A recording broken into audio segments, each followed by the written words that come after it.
आज हम लोग पढ़ेंगे क्लास 10 का एनसीईआरटी का एक्सरसाइज 1.1 के क्वेश्चन नंबर 6 है। ठीक है, देखो बहुत ही बेहतरीन क्वेश्चन ये भी है। ठीक है, तो इसको सोल्व करेंगे। ठीक है, देखो क्वेश्चन क्या बोल रहा है, explain by 7 into 11 into 13 plus 13 and 7 into 6 into 5 into 4 into 3 into 2 into 1 plus 5 are composite number. ठीक है, तो देखो क्वेश्चन बोल रहा है कि ये जो नंबर आपको दिख रहा है ये पहला नंबर और ये दूसरा नंबर, ये पहला और दूसरा नंबर जो है ये कंपोजिट नंबर क्यों है। ठीक है, ये नंबर और ये नंबर कंपोजिट नंबर क्यों है ये आप एक्सप्लेन करिए। ये क्या करिए, आप एक्सप्लेन करिए। ठीक है, तो हम लोग बताएंगे कि ये नंबर कंपोजिट क्यों है और ये नंबर भी कंपोजिट नंबर क्यों है। ठीक है, तो इसको सोल्व करेंगे। ठीक है, देखो अब इसको सोल्व करने के लिए तुमको एक चीज पता होना चाहिए कि कंपोजिट नंबर किसको कहते हैं, कंपोजिट नंबर किसको कहते हैं। अगर जिसको पता है अच्छी बात है, जिसको नहीं पता है वो थोड़ा कंपोजिट नंबर के बारे में समझ ले, क्योंकि अगर वो पता रहेगा तभी क्वेश्चन सॉल्व होगा। ठीक है, तो उसको समझेंगे, उसके बाद इसको सॉल्व करेंगे। ठीक है, बहुत ही आसान क्वेश्चन है, एक बार समझ लेंगे। ठीक है, एक बार समझ लेंगे तो क्वेश्चन 4-5 लाइन का है, उसके बाद आपका हो जाएगा। ठीक है, चलो देखो अब कंपोजिट नंबर जो है आपका, कंपोजिट नंबर जो है आपका किसको कहते हैं। तो एक ऐसा नंबर, कोई एक नंबर सोचो, जैसे हमने सोच लिया 4 सोच लिया, चलो 4 नहीं सोच रहे 14 सोच ले रहे हैं। ठीक है, एक नंबर हमने सोचा 14। अब इस 14 को हम देख रहे हैं कि किस किस नंबर से कट रहा है, किस किस नंबर से डिवाइड हो रहा है। इस 14 को देखो किस किस नंबर से डिवाइड हो रहा है। ठीक है, तो ये 14 किससे किससे डिवाइड होगा, सर ये 1 से डिवाइड हो रहा है, सर ये 2 से भी डिवाइड हो रहा है, सर ये 7 से डिवाइड हो रहा है, और सर ये 14 से भी डिवाइड हो रहा है, सर ये 14 से भी डिवाइड हो रहा है। ठीक है, यानी इस 14 को हम देखेंगे, किस कोई भी नंबर को देखेंगे कि वो नंबर कितने नंबर से डिवाइड हो रहा है, तो 1 से भी, 2 से भी, 7 से भी, 14 से भी। ठीक है, तो देखो अगर कोई नंबर 3 से ज्यादा नंबर से कट जाए, अगर कोई भी नंबर 3 से ज्यादा नंबर से वो क्या हो जाए, कट जाए यानी डिवाइड हो जाए, तो वो नंबर क्या होता है, कंपोजिट नंबर। ठीक है, वो नंबर क्या होता है, कंपोजिट नंबर। जैसे ये 14 है तो ये 14 क्या आपका कंपोजिट नंबर। क्यों ये कंपोजिट नंबर है, क्योंकि सर इसके मिनिमम 3 फैक्टर होने चाहिए, मिनिमम 3 नंबर से क्या होने चाहिए, वो कटना चाहिए। तो देखो मिनिमम 3 नंबर से कट रहा है ना, 1 से भी कट रहा है, 2 से भी कट रहा है और 14 से भी ये कट रहा है, तो तीनों इसके फैक्टर हैं कम से कम। तो ये क्या हो जाएंगे, ये क्या हो जाएगा, कंपोजिट नंबर। अगर ये ज्यादा हो जाएगा, 3 से ज्यादा होगा उससे नहीं मतलब, 3 से ज्यादा वो कितना भी हो सकता है, मिनिमम कितने फैक्टर होने चाहिए, 3, और मैक्सिमम कितने होने चाहिए, कोई जरूरी नहीं है, मैक्सिमम कितना भी हो सकता है। ठीक है, तो कंपोजिट नंबर किसको कहेंगे, जो कम से कम 3 नंबर से कटे, जो कम से कम 3 नंबर से कटे। जैसे मान लो यहाँ पे 2 ले लिए, 2 बताओ कंपोजिट नंबर है कि नहीं, 1 से कटेगा और किससे कटेगा, 2 से कटेगा। तो इसके कितने फैक्टर हुए, कितने फैक्टर हुए सर, 2 ही फैक्टर हुए। कितने फैक्टर हुए सर, 2 ही फैक्टर हुए। तो ये जब 2 फैक्टर हुए तो ये कंपोजिट नंबर होगा, ये कंपोजिट नंबर होगा नहीं सर, ये कंपोजिट नंबर नहीं होगा। ये 1 और 2 इसके 2 ही फैक्टर है, तो ये 2 जो है, ये जो 2 है ये कंपोजिट नंबर नहीं होगा, ये कंपोजिट नंबर नहीं होगा। जैसे और कोई ले लो 32, देखो 1 से कटेगा, 2 से कटेगा, 4 से, 8 से, 16 से, 32 से, तो 32 कंपोजिट नंबर है सर, 32 कंपोजिट नंबर है। क्यों है, क्योंकि सर ये कम से कम 3 नंबर से कट रहा है, यानी इसके 3 फैक्टर है, इसके 3 फैक्टर कम से कम है, 1 से भी, 2 से भी, 4 से भी, 8 से भी, 16 से 30, इसके कम से कम 3 नंबर से ये डिवाइड हो रहा है, 3 नंबर से ये डिवाइड हो रहा है, इसलिए ये क्या है, कंपोजिट नंबर है। ठीक है, तो कंपोजिट नंबर समझ में आ गया, बस वो समझ में आ गया। अब ये भी आसानी से आप सॉल्व कर लेंगे। तो ये बोला है पहला क्वेश्चन इसमें कि 7 into 11 into 13 plus 13 ये कंपोजिट नंबर है तो क्यों है, इसको एक्सप्लेन करिए कि ये कंपोजिट नंबर क्यों है। तो कंपोजिट नंबर ये कब होगा, जब इसके 3 फैक्टर हो जाएंगे, यानी 2 से ज्यादा फैक्टर हो जाएंगे, इसके 2 से ज्यादा फैक्टर हो जाएंगे तो वो क्या होगा, कंपोजिट नंबर। तो इसको सॉल्व करेंगे तो देखो सॉल्व कैसे करना है, ये नहीं करना है कि इसका मल्टीप्लाई इसमें फिर इसका इसमें मल्टीप्लाई करके 13 ऐड कर देनी, ऐसा मत करना, ऐसे करोगे आंसर आएगा। ठीक है, लेकिन करोगे तो बहुत बड़ा चला जाएगा। ठीक है, तो इसको शॉर्ट में कर लेंगे, क्या करेंगे शॉर्ट में कैसे होगा, तो कॉमन ले लेंगे। क्या करेंगे, कॉमन। हर केस में इस टाइप के जितने क्वेश्चन होंगे तुमको कॉमन हमेशा दिखेगा। तो कॉमन क्या दिख रहा है, यहाँ पे 13 है और यहाँ पे भी क्या है, 13 है, तो 13 यहाँ पे भी, 13 यहाँ पे भी, तो 13 कॉमन लेंगे। तो जैसे ही 13 कॉमन लेंगे तो इस ये पूरा एक नंबर है। ठीक है, इंटू का साइन आता है तो वो एक नंबर होता है, तो 13 कॉमन लेंगे तो ये 7 into 11 बचा, फिर ये प्लस, यहाँ से 13 कॉमन लेंगे तो 1 बचेगा, 13 कॉमन लेंगे तो 1 बचेगा, ये 13 7 into 11 करेंगे तो 77 प्लस 1, 13 into 78 ये हो जाएगा 77 और प्लस 1 जोड़ेंगे तो 78 होगा ब्रैकेट में। चलो इसको यहाँ पे थोड़ा एक लाइन लिख लो, नहीं तो अभी 13 ब्रैकेट में क्या होगा, 78 होगा। इसको सॉल्व करेंगे 70, इन दोनों के बीच में किसका साइन है बताओ, 13 और ब्रैकेट के बीच में किसका साइन है, सर मल्टीप्लाई का। तो इसको ऐसे नहीं लिख सकते, हाँ सर लिख सकते हैं, ऐसे लिख सकते हैं। ठीक है, अब देखो अब इसका तुम यहाँ मल्टीप्लाई कर लो। ठीक है, करने अब यहाँ से कई तरीके से आंसर दे सकते हैं। ठीक है, इसका बिना मल्टीप्लाई करके भी आंसर दिया जाता है। ठीक है, वो भी सही है, लेकिन ज्यादा बेहतर है कि तुम लोग मल्टीप्लाई करके आंसर दो तो समझ में आएगा तुमको। ठीक है, तो 13 का मल्टीप्लाई 78 में करेंगे तो 13 8 कितना होता है, 38 से कितना होता है तो 104, 104 का 4 होगा, 10 क्या हो गया कैरी हो गया, 10 क्या हो गया कैरी, 13 7 से कितना होता है तो 91 होता है, 91 और 10 कैरी था 91, तो ये क्या हो गया 101, ठीक है। यानी इसका मल्टीप्लाई किए तो ये आया 1014। अब इस 1014 को देखो फ्रेंड्स, 1014 ये कंपोजिट नंबर है कि नहीं, कंपोजिट नंबर है कि नहीं है ये बताना है, ठीक है। तो बताओ 1014 किससे किससे कटेगा, तुम ही बताओ 1014 किससे किससे कटेगा। तो सर सबसे पहले तो ये तो 1 से डिवाइड होगा ही होगा सर, यहाँ पे ये 13 है तो इस 13 से भी डिवाइड होगा सर, यहाँ पे ये 78 है तो सर 78 से भी डिवाइड होगा सर, ये खुद अपने नंबर से भी डिवाइड होगा, 1014 से भी डिवाइड होगा, होगा कि नहीं होगा, 1014 से भी डिवाइड होगा। यानी इसके कितने फैक्टर तुमको अभी बस दिख गए, ठीक है, होंगे तो बहुत, देखो 2 का भी दिख रहा है, होंगे बहुत, ठीक है, लेकिन हमको बस जरूरी कितना है बस 3, मिनिमम कितने होने चाहिए 3, तो इसके कितने फैक्टर तुमको दिख गए, 1 2 3 4 फैक्टर हो गए, इसके 4 फैक्टर हो गए, इसका मतलब ये जो नंबर है, ये जो नंबर है वो क्या है कंपोजिट नंबर है कि नहीं है, हाँ सर है, ये जो नंबर है कंपोजिट नंबर है, क्यों है, क्योंकि सर ये कम से कम 1 से भी डिवाइड हो रहा है, 13 से 17 8 से और इससे भी 1014 से भी, यानी इसके इसके मिनिमम 3 फैक्टर है, मिनिमम 3 फैक्टर है, इसलिए ये कंपोजिट नंबर है। तो इसको लिखेंगे कैसे, इसको लिखेंगे कैसे, since it has more than 2 factor, 2 factor से ज्यादा होना चाहिए, कितने फैक्टर 2 फैक्टर्स, 2 फैक्टर से ज्यादा होना चाहिए, ठीक है।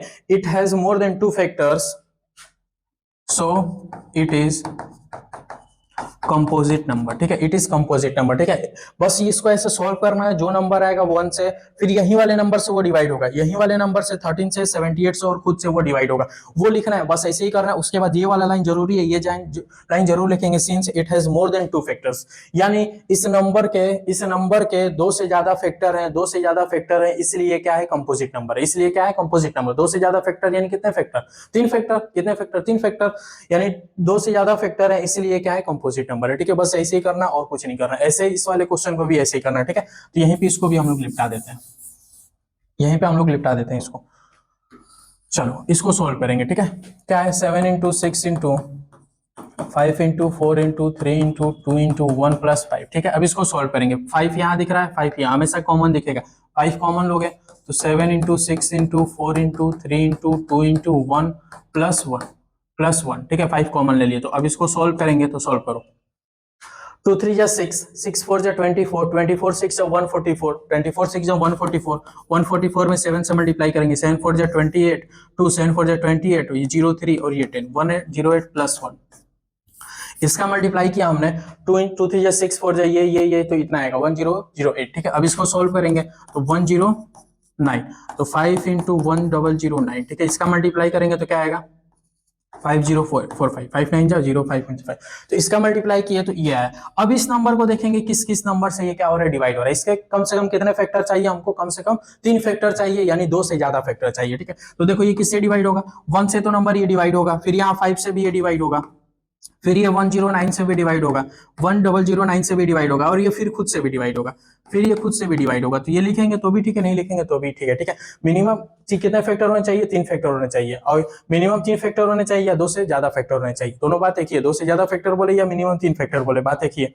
तो 15009 ये, तो इसके कितने फैक्टर हो गए, 2 से ज्यादा फैक्टर हो गए, इसके कितने फैक्टर हो गए तो 2 से ज्यादा फैक्टर हो गए। तो यहाँ पे ये वाला लाइन चिपकाएंगे, since it has more than 2 factor so it is a composite number, यहाँ पे वो लाइन लिखेंगे, since it has more than 2 factors, ये वाला लाइन पूरा यहाँ पे लिख लेना, ठीक है, ये वाली सेम लाइन यहाँ पे लिख लेना, ठीक है। बस ये ऐसे ही प्रूफ किया जाता है, तो ये प्रूफ हो गया, ठीक है, मतलब एक्सप्लेन करना तो ये हमने एक्सप्लेन कर दिया, ठीक है, किसके 2 से ज्यादा फैक्टर है, इसलिए ये क्या है कंपोजिट नंबर है, ठीक है। अब इसको आप लोग नोट करिए।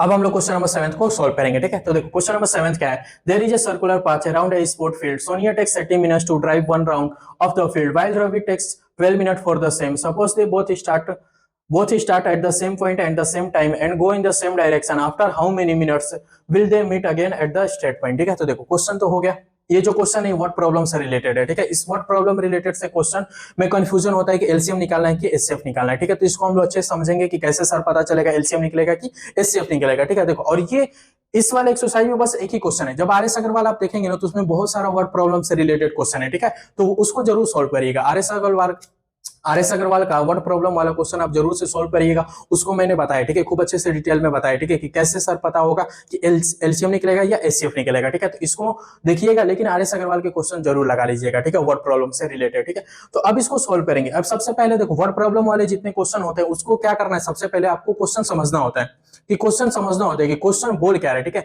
जितना सटीक आप क्वेश्चन समझेंगे, मीनिंग समझेंगे, उतना सटीक आप आंसर दे पाएंगे, ठीक है, यही सच्चाई है, ठीक है। इस टाइप के जितने क्वेश्चन है इसमें यही चीज होता है कि अगर आप क्वेश्चन को अच्छे से समझ गए तो आंसर आप दे देंगे, ठीक है। तो पहले इस क्वेश्चन को समझ लेते हैं। तो क्वेश्चन को हम लोग समझेंगे, एक क्या है, सर्कुलर पाथ है, सर्कुलर ही है ना, हाँ सर्कुलर पाथ है, ठीक है। तो अब ये जो सर्कुलर पाथ है आपका, इसमें मान लो एक पॉइंट पे क्या है, कौन है, सोनिया है, ठीक है, मान ले रहे हैं कि सोनिया यहाँ पे है सोनिया, ठीक है। अब ये जो सोनिया है ना, इसको क्या कर रही है, एक राउंड जब ले रही है सोनिया, एक राउंड ऐसे यहां से दौड़ना स्टार्ट की, और ऐसे जब एक राउंड वो ले रही है तो कितना मिनट लग रहा है, 18 मिनट लगा। कितना मिनट लगा, 18 मिनट। सोनिया इसको एक राउंड जब लगा रही है तो कितना मिनट लग रहा है, 18 मिनट लग रहा है। फिर आगे कौन है, रवि है, Ravi takes 12 minute for the same, ठीक है। अब रवि, मान लो रवि यहाँ मानना है, यहाँ मानना है, रवि को कहीं मान लेंगे, ठीक है, यही मान लेते हैं कि रवि यहाँ पे है, सोनिया भी यही है, रवि भी यहीं से स्टार्ट किया। तो रवि जब इसको स्टार्ट कर रहा है दौड़ना, तो रवि कितना टाइम ले रहा है, तो रवि कितना टाइम ले रहा है, तो सर रवि 12 मिनट ले रहा है, 12 मिनट ले रहा है, ठीक है सर। अब देखो क्वेश्चन समझो कि सोनिया यहां से दौड़ना स्टार्ट की तो एक राउंड 18 मिनट में ली, और रवि भी दौड़ना स्टार्ट किया तो रवि कितना टाइम ले रहा है, तो 12 मिनट, ठीक है। फिर आगे क्वेश्चन क्या बोल रहा है, suppose they both start at the same point and the same time, ठीक है। अब क्वेश्चन बोल रहा है कि सपोज करिए कि दोनों एक ही पॉइंट से और एक ही समय पे, दोनों एक ही पॉइंट से और एक ही समय पे, यानी दोनों एक साथ दौड़ना स्टार्ट करेंगे, ठीक है। यहाँ सोनिया है, यहाँ रवि है, दोनों एक साथ दौड़ना स्टार्ट करेंगे एक ही पॉइंट से, यहीं से। तो वो कितने देर बाद वो मिलेंगे, कितने देर बाद वो फिर स्टार्टिंग पॉइंट पे मिलेंगे, ठीक है, ये क्वेश्चन है, ठीक है। तो देखो सीधे सीधे देखो, ये तो क्वेश्चन समझ में आ गया कि सर यहां से दोनों स्टार्ट करेंगे तो कितने देर बाद वो आके फिर मिलेंगे, एक साथ दौड़ेंगे, ठीक है। तो देखो चलो उसको समझा ही देते हैं, चलो। सोनिया यहाँ, रवि इतना है, ठीक है। तो दोनों में तेज कौन दौड़ रहा है, ये बताओ, रवि दौड़ रहा है कि सोनिया, तो सर रवि, क्योंकि रवि कम समय ले रहा है, रवि इसको 12 मिनट में ले रहा है और सोनिया इसको दौड़ने में 18 मिनट टाइम ले रही है, यानी तेज कौन दौड़ रहा है, सर रवि। कम समय ले रहा है इसलिए रवि क्या कर रहा है, तेज दौड़ रहा है, ठीक है। तो देखो अब दोनों मान लो यहां से स्टार्ट किए, ठीक है। तो रवि जब यहां से यहां आएगा, एक जब ऐसे ऐसे ये रवि यहाँ आएगा तो सोनिया कहाँ आएगा, सोनिया इसके पीछे रहेगी, सोनिया कहाँ रहेगी, यहाँ रहेगी कि नहीं रहेगी, ठीक है। क्योंकि रवि तेज दौड़ रहा है तो रवि आगे निकलेगा और सोनिया उसके क्या रहेगी, पीछे रहेगी, ठीक है। फिर क्या होगा कि रवि यहाँ आएगा तो सोनिया कहाँ आएगी, यहाँ मान लो सोनिया कहाँ आएगी, सोनिया कहाँ आएगी, आगे। फिर क्या होगा कि रवि यहाँ आ जाएगा, रवि यहाँ आ जाएगा तो सोनिया कहाँ रहेगी, यहीं पे। फिर ऐसे ही होगा कि रवि यहाँ आ जाएगा तो सोनिया कहाँ आएगी, यहाँ पे, ठीक है। फिर ऐसे ही होगा कि रवि यहाँ पे आएगा, सोनिया पहुंचेगी यहाँ पे। फिर एक स्टेप ऐसे आएगा कि रवि यहाँ पे आएगा, सोनिया कहाँ आएगी, यहाँ पे। फिर एक स्टेप ऐसा आएगा कि रवि यहाँ पे पहुंच जाएगा और सोनिया कहाँ यहाँ पे। यानी क्या होगा कि रवि क्या होगा, एक राउंड मार लेगा, एक राउंड मार के ऐसे ऐसे आके, जैसे सोनिया उसके पीछे है, ये अपना रवि है और ये क्या है, सोनिया। रवि ऐसे दौड़ता दौड़ता जाएगा, सोनिया ऐसे पीछे आएगी और ऐसे एक राउंड मार के ऐसे आके फिर ऐसे सोनिया को वो पकड़ लेगा, ठीक है, यहाँ पे आके पकड़ लेगा, यानी एक राउंड मार के आके उसको सोनिया को पकड़ेगा, ठीक है। ये क्वेश्चन बोला है, ठीक है। तो कितने देर बाद वो मिलेंगे, मतलब कितने देर बाद वो मिलेंगे, ठीक है, यही क्वेश्चन है। तो ये घूम के जब मिल रहे हैं तो वो कितने देर बाद मिलेंगे, ठीक है। तो एक वर्ड याद रखना है, ये वर्ड याद रखना है, मीट, ठीक है। वो तो अभी हमने क्वेश्चन समझा, कोई सोल्यूशन इसका 2 से 3 लाइन का है बस, ठीक है। तो ये वर्ड याद रखो, मीट। मीट मतलब क्या होता है, मिलना, ठीक है। आप कोई क्वेश्चन पढ़ रहे हैं, ये क्वेश्चन आगे जब आर.एस. अग्रवाल का क्वेश्चन पढ़ेंगे तो उसमें क्लॉक वाला क्वेश्चन आएंगे, कितने देर बाद मिलेंगे या कितने देर बाद बजेंगे, ठीक है। तो इस टाइप की, यानी मीट आप क्वेश्चन पढ़ेंगे, क्वेश्चन का सेंस मिलने से मिलेगा, क्वेश्चन का सेंस मिलने से निकलेगा, मिलने से। जैसे ये कितने देर बाद मिलेंगे, दोनों घड़ियां एक दूसरे को कितने देर बाद बजेंगी, एक दूसरे से दोनों घड़ियां कब एक साथ बजेंगी, ऐसे क्वेश्चन आएंगे। तो जब भी क्वेश्चन का मीनिंग मीट से निकलेगा तो उस केस में आप हमेशा एलसीएम निकालेंगे, उस केस में आप हमेशा एलसीएम निकालेंगे, ठीक है। ये याद कर लेंगे कि जब भी कोई क्वेश्चन पढ़ रहे हैं और क्वेश्चन में मीनिंग निकल रहा है मिलने का, ठीक है, मिलने का, एक साथ कब मिलेंगे या एक साथ कब बजेंगे, तो उस केस में एलसीएम निकाल देंगे तो आपका आंसर आएगा, उस केस में एलसीएम निकाल देंगे तो आंसर आएगा, ठीक है। तो 18 और 12 का एलसीएम निकालेंगे तो 18 क्या करेंगे तो क्या आएगा, 9 2 जा 18 2 इंटू 3 इंटू 3। 12 का क्या होगा सर, 2 इंटू 2 इंटू 3। तो एलसीएम इसका क्या आएगा, एलसीएम क्या आएगा, तो ये 2 इंटू 2 और सर 3 इंटू 3। तो ये क्या हो गया, 2 2 जा 4 3 जा 12 3 जा 36, यानी 36 मिनट बाद, 36 मिनट बाद वो क्या होंगे, मिलेंगे, ठीक है।